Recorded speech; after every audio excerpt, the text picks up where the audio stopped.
आपको ये वीडियो कैसा लगा मुझे कमेंट में जरूर बताएगा। जो लोग नए हैं प्लीज चैनल को लाइक करें, सब्सक्राइब करें और कमेंट में जरूर बताएं आगे आपको कैसे वीडियो चाहिए। श्रीमद् भगवद गीता पवित्र ग्रंथों में से एक है। गीता में ज्ञान, भक्ति और कर्म योग को बहुत ही अच्छे ढंग से समझाया गया है। तो आइए जानते हैं गीता के दूसरे अध्याय का महत्व और लाभ। श्री नारायण जी बोले, हे लक्ष्मी, दक्षिण देश में एक पूर्ण नाम नगर था। वहाँ एक देव सुशर्मा बड़ा धनवान रहता था। वह साधु सेवा करता था। जब साधु सेवा करते हुए बहुत दिन बीते, तब एक बाल नाम ब्रह्मचारी आया, जिसकी सुशर्मा ने बहुत सेवा की और विनय किया कि हे संत जी, कृपा मुझे श्री नारायण जी के पाने का ज्ञानोपदेश करो। तब ब्रह्मचारी बोले, मैं तुझे गीता के दूसरे अध्याय का पाठ सुनाता हूँ। देव सुशर्मा ने कहा कि गीता जी के दूसरे अध्याय को सुनने से कोई आगे भी मुक्त हुआ है। बाल ने कहा, मैं तुझे प्राचीन कथा सुनाता हूँ। एक अयाली वन में बकरियां चराता था और मैं वहाँ भजन करता था। एक दिन रात के समय अयाली बकरी लेकर घर को तला। मार्ग में एक सिंह बैठा था। एक बकरी सबसे आगे आती देखकर सिंह भाग गया।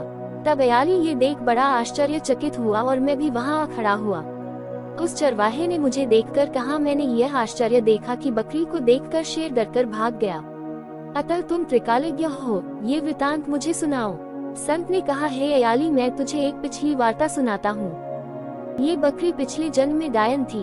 जब उसका पति मर गया तब ये बड़ी डायन हो गई। जिस सुंदर बच्चे को देखती उसे ही खा लेती थी। शेर पिछले जन्म में फंदक था। वो पक्षी पकड़ने के लिए जंगल में गया। ये डायन भी वहाँ पहुँच गई। डायन ने उस फंदक को खा लिया।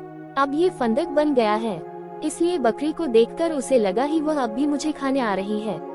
तब अयाली ने कहा कि मैं पिछले जन्म में क्या था। संत बोले, तू पिछले जन्म में चांडाल था। तब अयाली ने कहा कि हे ब्रह्मचारी जी, कोई ऐसा उपाय भी है जिसे कर हम तीनों इस अधम देह से छूटें। तब संत बोले, हम तुम तीनों का उद्धार करते हैं। एक बात सपनों, भयानक पर्वत की कंदरा में एक शिला थी। उसमें श्री गीता जी का दूसरा अध्याय लिखा हुआ था।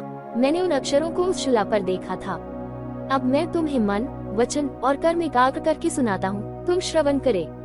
संत ने जब गीता जी के अक्षर सुनाए तो उनको सुनते ही तुरंत आकाश से विमान आए और उन तीनों को विमानों पर बैठा बैकुंठ लोक ले गए।